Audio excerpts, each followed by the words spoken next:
Hello everyone and welcome back to another tutorial from Finance for Beginners. In this video, I'm going to show you how you can download and install the NC Wallet application on your smartphone. So let's get started right away.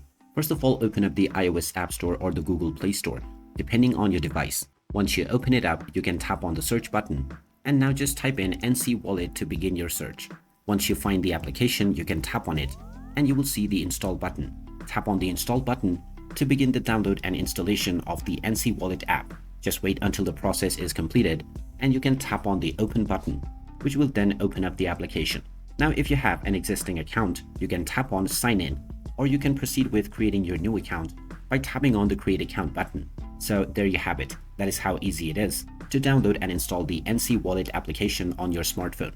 If you find this video helpful, don't forget to hit that like button and subscribe to our channel for more useful tips and tutorials.